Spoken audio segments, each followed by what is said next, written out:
Assalamualaikum warahmatullahi wabarakatuh. Selamat malam sahabat Karta Ayu TV. Jumpa lagi dengan saya Suhendrik di Midang Ngopi. Ngobrol seputar Indramayu. Malam hari ini saya kedatangan orang yang sangat spesial karena selain ini jadi dosen saya dulu dan pada kesempatan yang sama juga jadi pimpinan saya di tempat kerja di perguruan tinggi yang ada di Indramayu. Tentunya institusi Universitas Wiralodra. Kita langsung sambut beliau. Selamat datang Pak Ujang. Selamat datang Mas, selamat malam. Ya, Assalamualaikum warahmatullahi wabarakatuh. Kayaknya sangat lelah sekali nih raut mukanya. Kayaknya banyak aktivitas ini Pak di kampusnya mungkin ya. Baru pulang juga dari kampus. Ya. Dari kampus. Saya langsung ke sini aja. Luar biasa. Ini sambil ngopi-ngopi di sini. Kan. Padahal kalau saya pahami aturan kampus itu kerjanya sampai jam 4 sore. Tapi Pak Ujang ini sebagai pimpinan perguruan tinggi jam 9 malam baru pulang dari tempat kerja ini.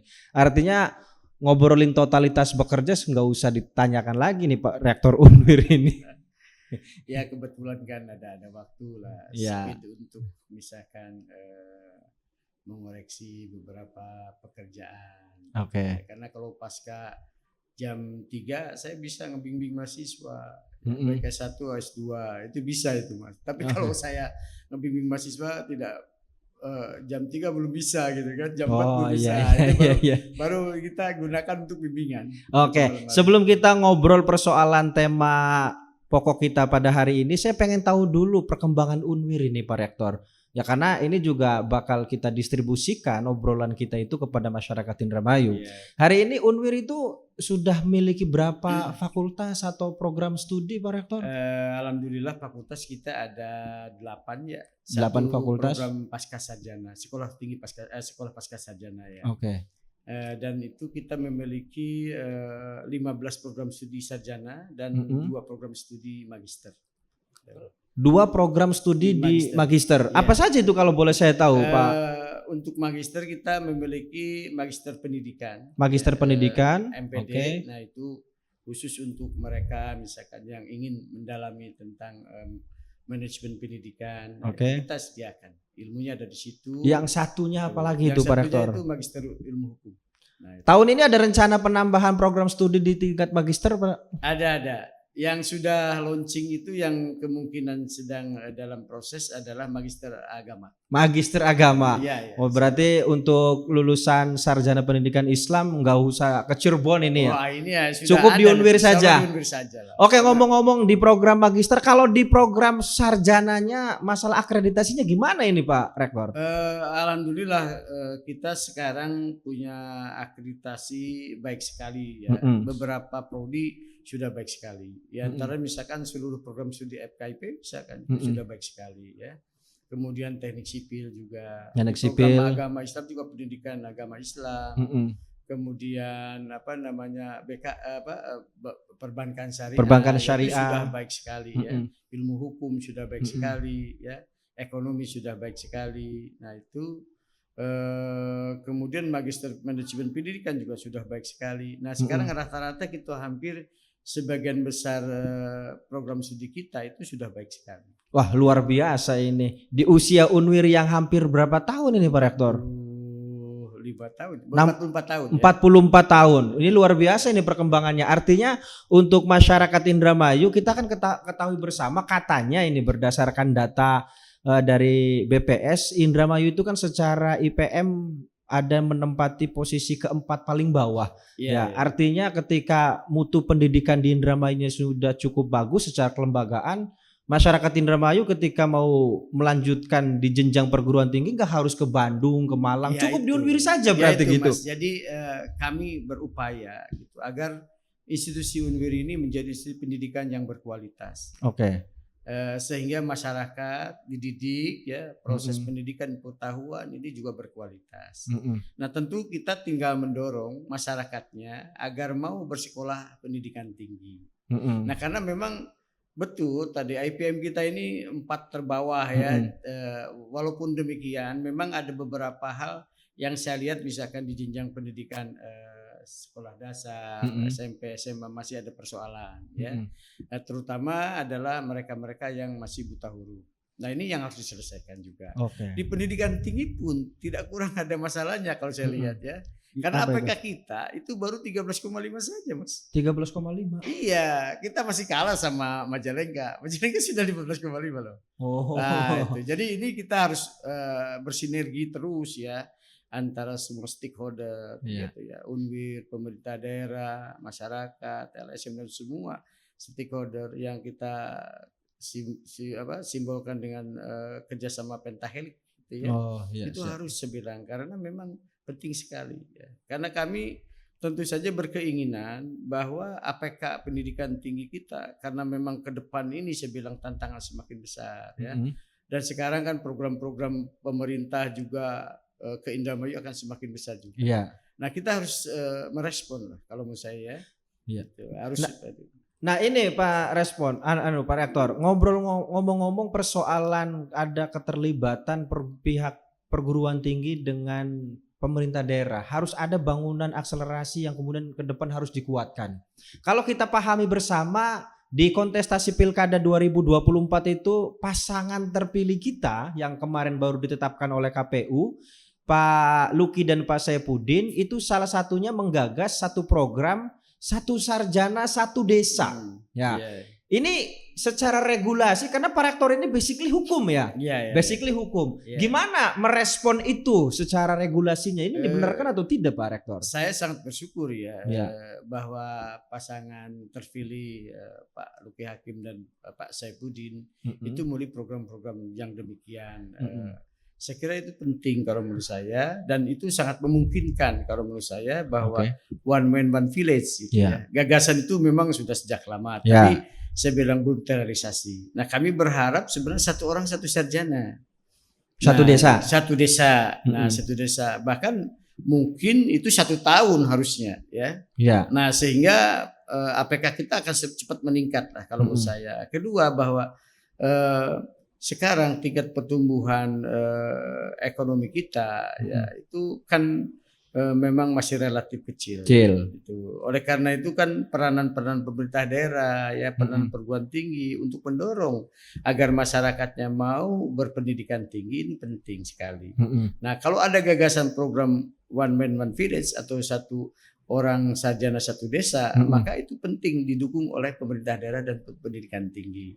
Nah kami mungkin kalau saya lihat tadi gagasan itu apa mungkin misalnya secara regulasi sangat mungkin Pak, ya karena program-program itu saya kira memang secara regulasi bisa dilakukan ya yang penting kan tadi ada komitmen dan political will ya baik pemerintah daerah ataupun misalnya pendidikan perguruan tingginya sendiri nah, itu penting sekali kalau menurut saya karena kalau tidak ada komitmen kedua belah pihak ya dan juga masyarakat yang ada yang di Indramayu ini maka nggak mungkin bisa jalan program itu. Tapi secara regulasi itu dibenarkan tidak Pak Rektor? Boleh saya kira. Kan begini, ada fungsi-fungsi tugas pemerintah daerah lah untuk meningkatkan kualitas sumber daya manusia, masyarakatnya kan. Nah itu salah satu alasan penting saya bilang, ya, pemerintah daerah harus memajukan anak-anak bangsa ini, anak-anak Indramayu ini menjadi anak-anak yang berkualitas. Salah satunya ya meningkatkan pendidikan tinggi. Nah itu saya kira bisa masyarakat. Dan juga misalkan kita apakah misalkan nanti pembiayaannya ya apa melalui hibah apa itu melalui misalkan masing-masing di SKPD ya atau memang misalkan di DAD saya memungkinkan saja Pak kalau saya lihat. Tapi katanya kalau Pemda itu memberikan hibah ke salah satu institusi pendidikan itu nggak boleh berturut-turut itu Pak. Ya kalau itu hibah. Kalau bentuknya hibah? Iya bentuknya hibah. Kalau hibah itu kan tidak boleh berturut-turut. Ya oleh karena itu kalau kita melalui hibah mungkin kan satu kali jadi Mas. Iya. Nah itu jadi dipastikan bahwa para mahasiswa yang nanti itu masuk ke pendidikan tinggi itu bisa lulus sampai selesai gitu. Oh iya.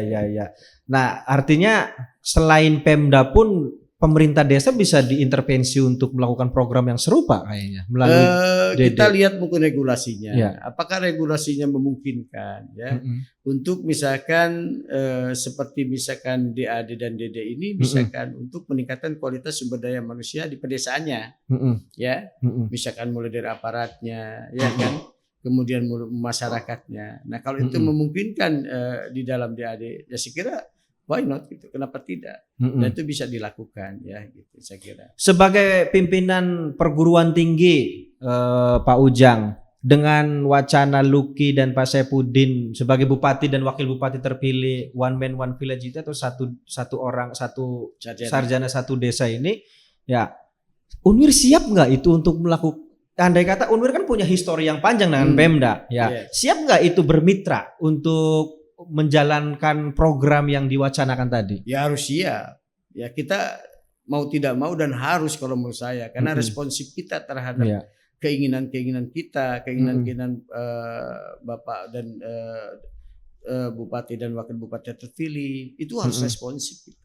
Saya kira kita sebagai pendidikan tinggi terlebih lagi melihat kondisi masyarakat. Misalkan yang tadi saya lihat APK yang masih rendah, itu harus responsif. Saya kira pendidikan tinggi harus siap. Ya, kami dengan berbagai macam program studinya, monggo silakan para siswa yang mau memilih misalkan program studi apa yang di situ.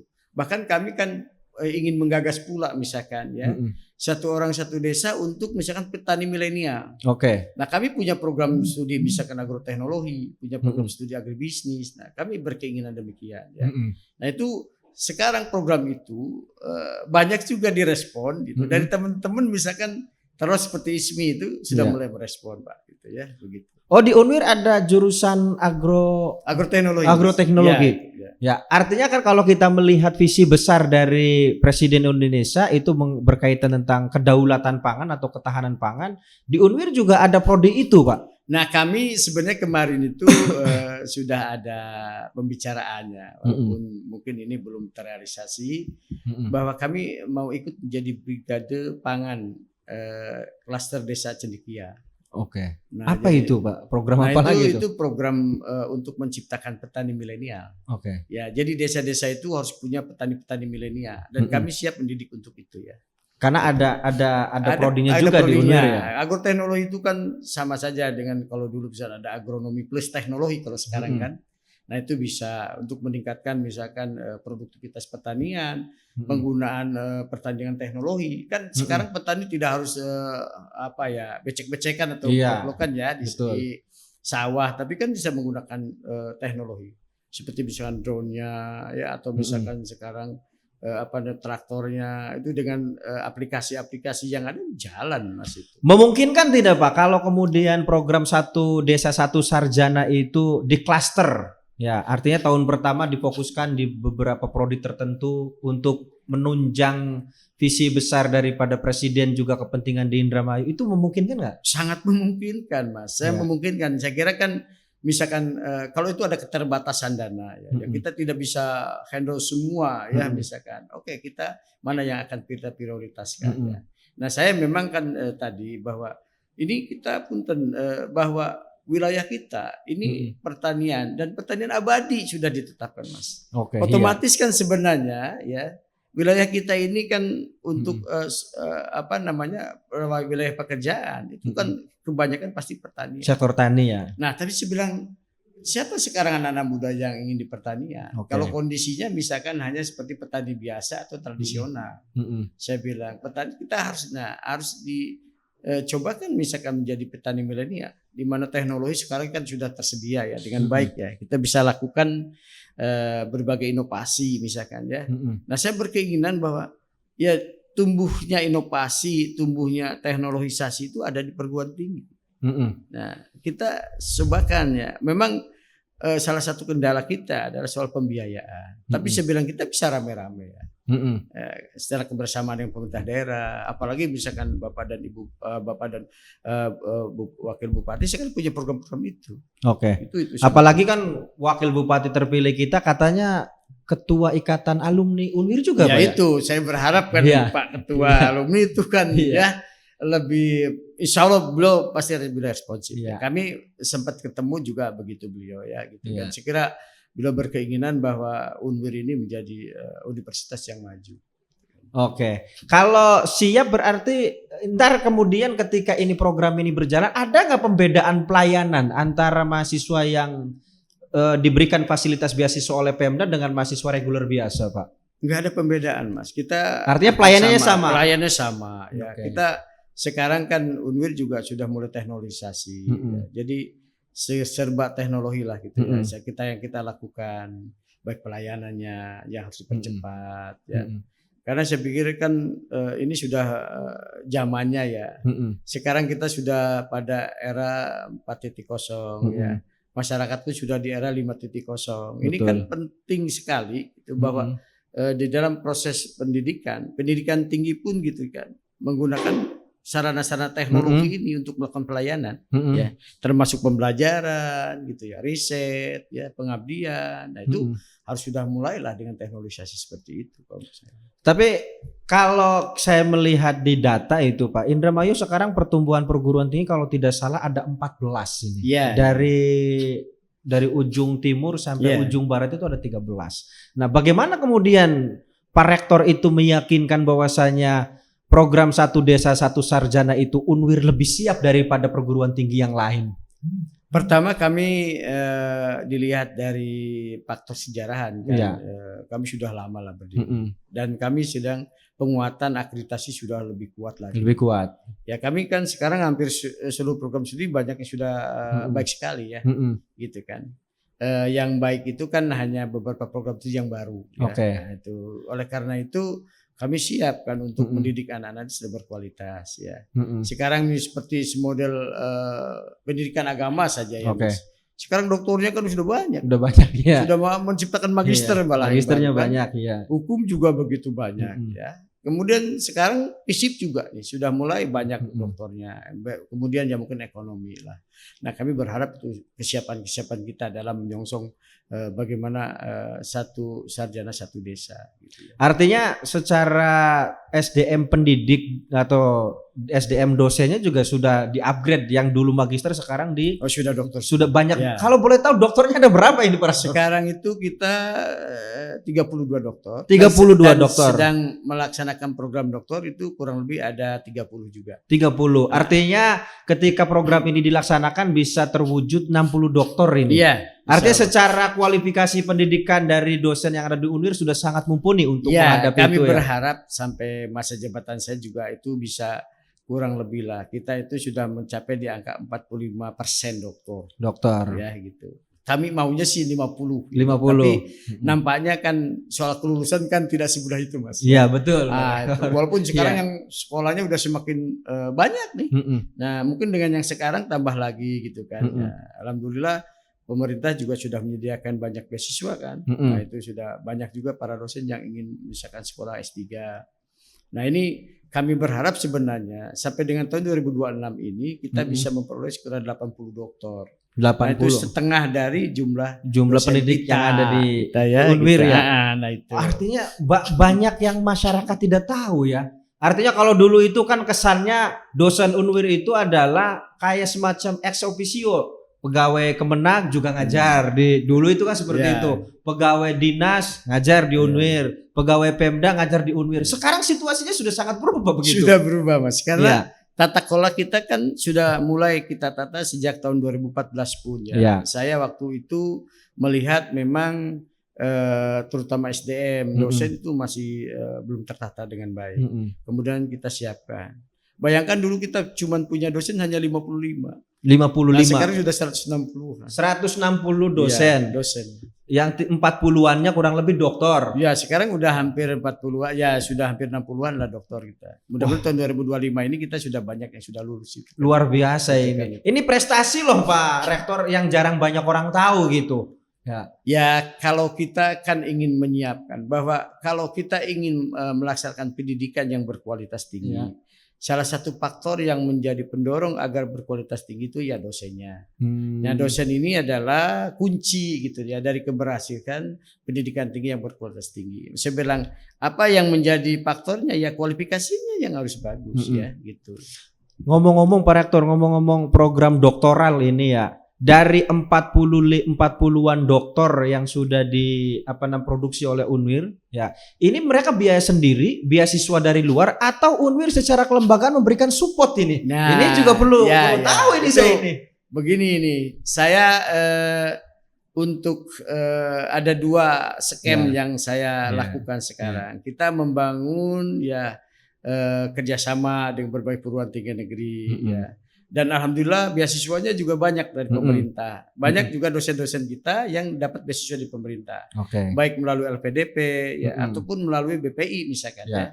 Tapi juga kita universitas itu menyediakan beasiswa untuk para dosen sebagai bantuan terhadap mereka yang kuliah S3 tetapi tidak memperoleh beasiswa dari pemerintah misalkan. Itu full apa stimulan itu? Ya itu kalau tidak stimulan Mas. Jadi setengahnya lah. Dari misalkan pembiayaan berapa kurang lebih setengahnya. Artinya komitmen untuk dosen yang hendak melanjutkan jenjang pendidikan di program doktoral itu Unwir juga support. Walaupun tidak full, tidak full. Itu bagian daripada komitmen pimpinan perguruan tinggi. Oke Pak Rektor, selain ngobrol-ngobrol persoalan Unwir dan di sektor pertanian ini, Unwir juga kan harus mempersiapkan angkatan kerja atau minimal calon sarjana dalam menghadapi situasi daerah ini. Kalau tidak salah, Indramayu itu masuk dalam kawasan segitiga emas Rebana. Ya, tentunya lulusan Unwir juga harus siap untuk menghadapi itu. Ketika Indramayu banyak investasi yang masuk, butuh banyak tenaga ahli dan kemudian skillnya juga harus ada. Ini Unwir bagaimana mempersiapkan lulusan untuk menghadapi situasi? Saya kira tadi bahwa apa yang dibutuhkan oleh dunia industri dan dunia usaha, kita harus persiapkan. Makanya perubahan kurikulum, Nah sekarang kita menggunakan kurikulum MBKM. Ini saya nampaknya kalau menurut saya ada kelebihannya, yaitu dinamis dia. Dinamis. Jadi perubahan bisa dilakukan, tidak harus menunggu berapa tahun itu. Kalau zaman dulu kan kita nunggu sampai 2 sampai 5 tahun baru akan perubahan. Kalau sekarang dengan MBKM kan selalu bisa berubah, Terutama dari beberapa semester yang bisa berubah Mas itu. Nah itu akan memudahkan kita ya. Untuk apa sih yang diharapkan oleh dunia industri? Apa yang diharapkan oleh dunia usaha. Nah ini kita akan cobakan. Yang kedua kita merespon melalui pendirian prodi-prodi baru yang dibutuhkan oleh kebutuhan misalkan industri gitu. Nah kalau Rebana ini kan saya kira dari dulu, tapi kita lihat bahwa Indramayu kan lebih diarahkan pada misalkan terbentuknya produksi hulu dan menengah lah gitu ya. Makanya saya bilang itu cocok sekali kalau untuk sarjana. Cocok sekali kan diperlukan misalkan para ahli-ahli ya gitu. Sementara kan kalau misalkan di industri hilir ya mereka bisa misalkan tenaga kerja yang menengah dan bawah. Nah itu yang misalkan oleh SMK, misalkan oleh D1 atau D2 atau kursus-kursus itu masih bisa. Tapi kalau yang misalkan itu adalah industri hulu atau menengah, itu kan memerlukan skill yang bagus sekali harus yang betul-betul memenuhi segala harapan mereka kan gitu. Artinya Unwir per hari ini juga sudah mempersiapkan segala sesuatunya ya. Insya Allah kita sudah menghadapi perubahan daerah. Oke, Pak Rektor, ini juga perlu saya sampaikan ini selain kita ini di daerah agro daerah agraris, kita juga kan secara geografis berada di di kawasan pesisir. Kalau saya melihat data panjang bibir pantai kita 145 kilometer. Nah, Unwir ada nggak prodi yang mampu menjawab berkaitan tentang di sektor kelautan ini, Pak? Nah, ini sebenarnya dulu ya kita pernah memiliki prodi perikanan dan kelautan. Namun kelihatannya responsif masyarakatnya masih rendah saat itu, sehingga ditutup. Nah kita sekarang kan modalitas kembali tumbuhlah, di mana sejak pemerintahan Pak Jokowi misalkan soal misalkan kelautan dan sekarang Pak Prabowo juga gitu kan, soal kelautan itu sekarang menjadi faktor yang sangat penting sekali gitu ya.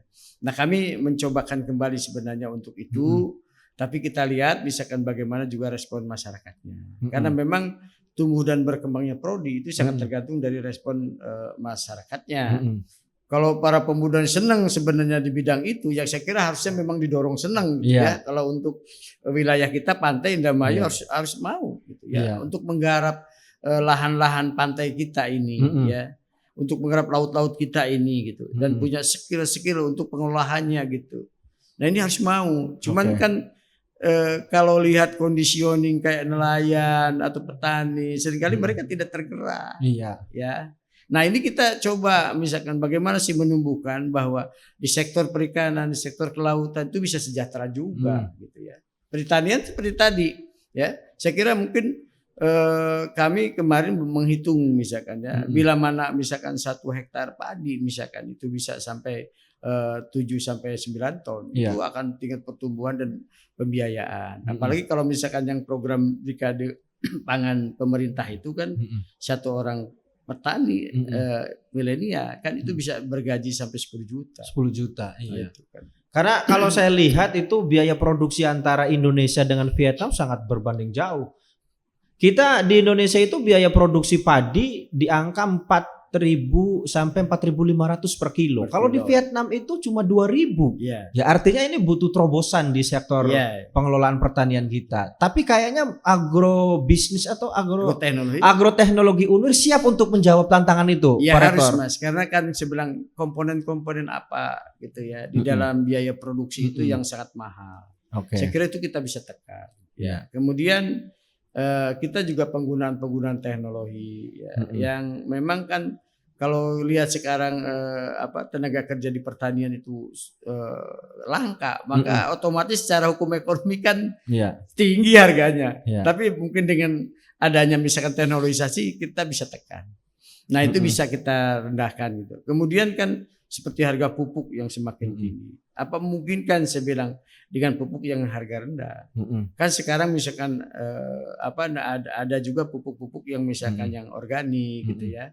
Yang memang tidak memerlukan biaya yang tinggi. Kalau saya lihat begitu ya. Kalau saya dulu pernah berkecimpung juga di bidang itu Mas gitu ya. Saya kira pembuatan pupuk organik gitu yang sumbernya misalkan dari seperti bekas tumbuh-tumbuhan ya, hal yang misalkan tidak memerlukan kimia itu kan banyak sekali dan itu murah gitu. Sebenarnya kan begitu kalau saya lihat. Oke, Pak Respon masih mahal. Pak Rektor, kita kembali lagi persoalan merespon 1 desa 1 sarjana ini. Kalau kemudian program ini terlaksana di tahun pertama Luki dan Pak Saifuddin. Karena kalau kemarin saya panggil ke koordinator tim transisi Pak Maman Kostaman. Katanya sekarang lagi mengakselerasi visi misi Luki Saifuddin untuk dimasukkan kepada RPJMD. Artinya berkemungkinan besar program itu dilaksanakan di tahun pertama. Nah kalau 1 desa 1 sarjana di Indramayu itu kan ada 317 desa. Ya. Kalau 1 tahun itu 300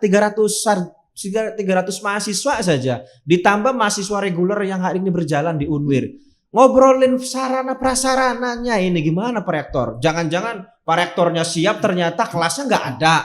Ya, gimana UNWIR siap nggak dengan persoalan sarana prasarana? Itu sebenarnya kan beranjak di tata kelola saja Mas. Kalau saya kira UNWIR sekarang, dulu waktu tahun 2024 kita hanya punya 40 ruang kelas. 40 ruang kelas. Sekarang sudah 93 ruang kelas gitu. Lebih daripada 2 kali lipat, hampir 3 kali lipat. Iya. Kita sudah punya seperti itu. Karena ada ruang-ruang kelas di mana mahasiswanya sebenarnya kosong, Mas. Yang masih kecil lah sedikit bukan kosong. Contoh misalkan FKIP. Ruangan sekolah banyak sekali. Tapi jumlah memang manusianya agak menurun gitu kan. Nah, sehingga kan banyak sekali waktu-waktu yang tidak dipakai lah. Saya kira itu bisa diatur sedemikian rupa. Kalau kami saya bilang UNWIR ini sebenarnya masih bisa untuk masuk sampai 6.000 mahasiswa. 6.000 mahasiswa. Mahasiswa masih bisa masuk Mas gitu ya. Oke. Kan ini kalau 317 desa kan ada dari ujung yang berbatasan dengan Subang, Cirebon dan Sumedang. Ya. Ada nggak fasilitas yang disediakan oleh UNWIR dari segi penginapan, Pak? Kalau penempatan kita kan punya rusunawa. Ada rusunawanya juga. Rusunawa. Kita silakan saya bilang karena para mahasiswa itu kan saya katakan kan tidak perlu mahal-mahal bayar ya tidak kan? perlu ngekos. Tidak perlu ngekos itu kan di situ dekat kantin ada, mau masak sendiri ada. Silakan kita siapkan Mas. Yang jauh-jauh itu kan kita siapkan gitu kan. Nah sekarang kan fasilitas olahraga sudah mulai ada ya. Nah kemudian jadi enak sekali lah kalau menurut saya anak-anak itu ya berbeda sekali lah kalau dengan zaman dulu saya sekolah kan agak sulit sekali. Ingin kita di asrama sulit karena asrama cuma sedikit dan sedikit ruangan. Sekarang kita memiliki berapa? Kurang lebih 74 ruangan, Mas. Kalau satu ruangan kita 2 orang saja udah 150-an. 150-an ya. Gitu.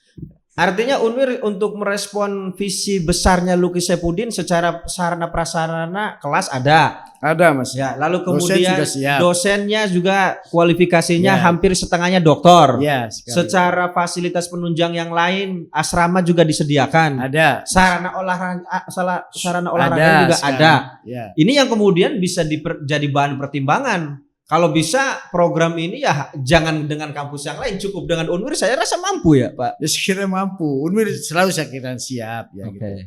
Kita siap untuk menampung apa yang menjadikan program dan mensukseskan program itu. Ya, agar apa yang diharapkan oleh Bapak Bupati dan Wakil Bupati ini bisa tercapai. Iya. Saya kira. Dan UNWIR sebagai institusi pendidikan sangat siap untuk sangat siap, Mas. Sangat siap. Terima kasih nih Pak Rektor. Mungkin sebelum kita akhiri sesi dialog kita pada malam hari ini, apa harapan Pak Rektor ke depan ini berkaitan tentang Indramayu? Ya, saya berharap Indramayu itu semakin maju, rakyatnya semakin sejahtera, ya, semakin beriman. Ya, jadi sehingga saya bilang akan diberikan barokah Allah ya Indramayu ini. Saya kira apa yang menjadikan tertulis ya catatan tertulis yang ada di dalam prasisinya Mbah Arya Wirodra itu bisa terwujud ya. Jadi Indramayu yang raharja, Indramayu yang maju ya, yang sejahtera rakyatnya. Saya kira kalau kita secara bersama-sama ya bebarengan beberes Dermayu kalau beberes Dermayu kan itu saya kira nggak ada yang sulit lah saya kira ya. Kita secara bersama-sama untuk membangun Indramayu. Sebenarnya Indramayu tidak bisa dibangun oleh hanya satu kelompok saja ya atau oleh pemerintah saja. Perlu ada partisipasi rakyat yang penting itu juga ya. Saya kira kita berharap Indramayu lebih maju lagi ya. Lebih sejahtera lagi, bisa berdaya saing bersaing lagi dengan lain. Kalau kami berharap sumber daya manusianya yang tinggi dengan kemampuan kualitas yang tinggi itu bisa mengolah. Ya Indramayu ini yang sangat indah kalau menurut saya ya. Saya bilang kalau cerita Indramayu itu apa yang tidak dimiliki Indramayu dimiliki semua. Semuanya ada, laut ada, sawah ada, ya kebun ada, migas ada, migas ada. Siapa yang kurang? Nah kita harus mau mengolah sumber daya manusia itu menjadi olahan yang berguna buat masyarakat kita. Dan UNWIR siap untuk mencetak SDM Indramayu yang lebih unggul dan kompetitif. Karena memang kita tagline-nya juga unggul dan kompetitif. Kita harus unggul dan mampu berdaya saing. Bukan hanya di tingkat lokal, ya tingkat nasional, global saya bilang harus mampu. Ya kita sekarang sarana prasarana kita bahasa Inggris ada, komputer ada, laboratorium ada. Coba ya kita tinggal tadi ya kemampuan para siswa dan mahasiswa mau lah. Saya kira masyarakat harus mau berpendidikan tinggi. Saya berharap dengan maunya berpendidikan tinggi ya. Nanti mereka berpendidikan berkualitas, punya keterampilan yang bagus, dan bisa mengolah ya lahan-lahan yang subur di Indramayu ini menjadi lahan-lahan yang bagus. Ya, kalau kita semainya dengan bagus, nanti hasilnya pun bagus. Wah, luar biasa ini. Ngobrol dengan intelektual kampus itu terasa tercerahkan ini Pak Rektor pada kesempatan malam hari ini. Yang pasti UNWIR sebagai institusi pendidikan siap menjadikan SDM Indramayu unggul dan berdaya saing. Tentunya dengan tagline Pak Luki dan Pak Saifuddin, bebarengan beberes Dermayu. Indramayu tidak mungkin dibangun oleh satu kelompok orang, ke satu kelompok entitas tertentu, tetapi semua kelompok harus berbicara bareng, harus bergotong royong tentunya untuk kemajuan Indramayu di masa-masa yang akan datang. Terima kasih Pak Ujang, Rektor UNWIR, dan saya juga atas nama alumni UNWIR untuk masyarakat Indramayu barangkali pengen kuliah nggak usah jauh-jauh ke Jakarta, ke Bandung, ke Malang, ke Jogja, cukup kuliah di UNWIR bae. Terima kasih Pak Ujang. Sama-sama Mas. Assalamualaikum warahmatullahi wabarakatuh.